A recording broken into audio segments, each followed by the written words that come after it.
O Judiciário em Sergipe tem registrado um aumento expressivo na concessão de medidas protetivas para mulheres vítimas de violência doméstica e familiar.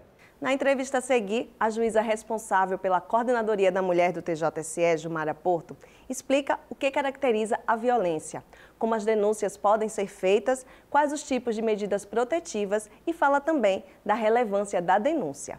Vamos conferir. Tipos de violência contra a mulher. Infelizmente, no Brasil, as pessoas acham que violência é só violência física, quando na realidade nós sabemos que existe a violência psicológica, a violência moral, a violência patrimonial, a violência sexual. E vale ressaltar o seguinte, que muitas vezes a violência psicológica termina causando mais danos às mulheres do que a própria violência física. E eu também gostaria de deixar bem claro que violência física não é só soco. Empurrão é considerado violência física, beliscão é violência física, então as mulheres precisam ficar atentas, porque muitas delas terminam não se identificando como vítimas de violência. Denúncia na delegacia. O canal mais comum de denúncia para as mulheres, sem dúvida alguma, é a delegacia de polícia, porque é o que é mais divulgado pela imprensa. As mulheres se dirigem até a delegacia, geralmente são atendidas pela delegada, no caso aqui de Aracaju, pela delegacia especializada. Nos interiores, nem todas as cidades têm delegacia especializada.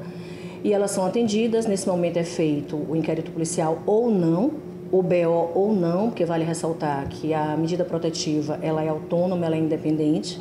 A mulher pode requerer a medida protetiva, mesmo que não haja boletim de ocorrência ou inquérito. Hoje já está plenamente estabelecido pela Lei Maria da Penha que nós precisamos que as delegacias tenham um atendimento especializado para essa mulher, para que essa mulher não seja revitimizada, para que essa mulher seja acolhida e cuidada na delegacia. E é importante que seja dito também que na delegacia a mulher pode requerer apenas a medida protetiva.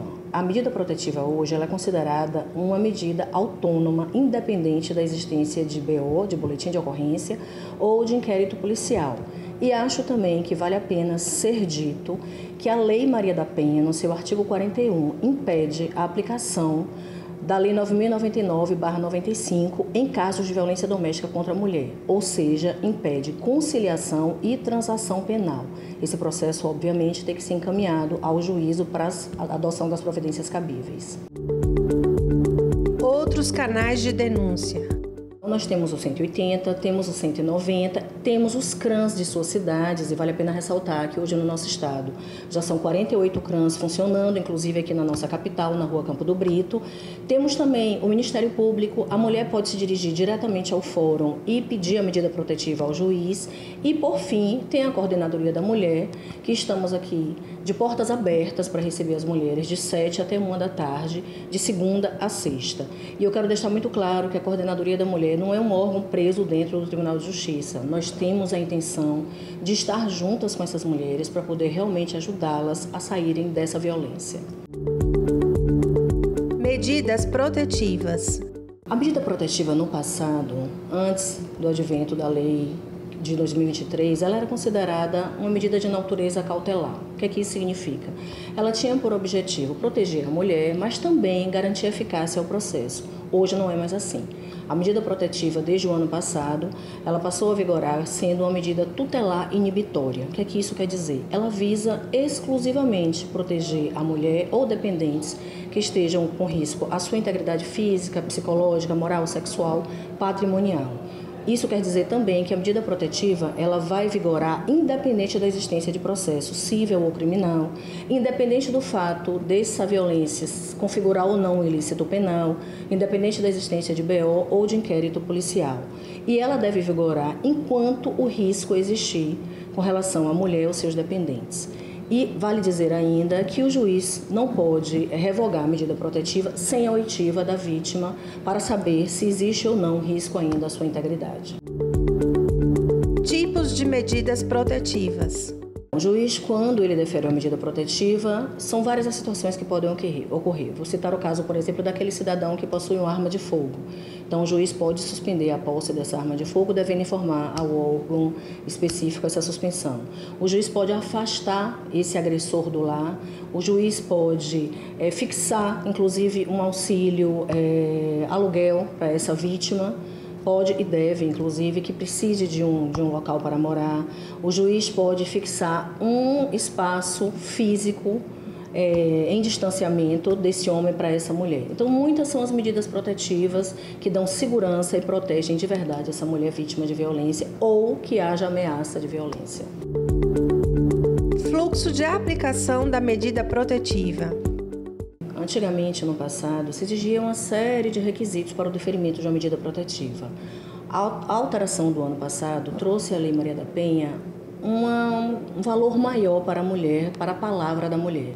Então, hoje, quando a mulher se dirige ao juiz da comarca, quando a mulher se dirige ao promotor, ao delegado, como regra, se aquela história contada tiver verossimilhança, o delegado, o promotor ou o juiz, no caso o delegado e o promotor, devem requerer a medida protetiva e o juiz deve deferir essa medida protetiva no prazo máximo de 48 horas. E quanto ao delegado, ele deve enviar também o requerimento dessa medida ao juiz da comarca no prazo máximo também de 48 horas.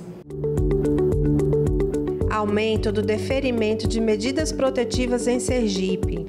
O que a gente percebe é que houve um aumento significativo no número de deferimentos de medidas. Em 2022, foram 2.590 medidas protetivas deferidas no nosso estado. O ano passado foram 5.146 e esse ano já são mais de 500 medidas protetivas deferidas, o que mostra a eficiência da magistratura do nosso estado no deferimento dessas medidas, que são de suma importância para a proteção da mulher. Por que denunciar? Eu costumo dizer, sempre que eu me encontro com mulheres em palestras, que uma mulher ela não se casa com um sapo, uma mulher ela se casa com um príncipe. E muitas vezes esse príncipe se torna sapo, porque numa relação inicial nenhum homem conquista uma mulher batendo ou agredindo. Ele conquista com carinho, com afeto, só que muitas vezes esse homem vai mudando e a mulher precisa ficar atenta a essa mudança no homem, porque, como eu disse no início da entrevista, nós precisamos ter cuidado com a violência psicológica, com a violência moral, porque, como regra, essa violência termina crescendo e vira uma violência física, e aí surge o maior problema.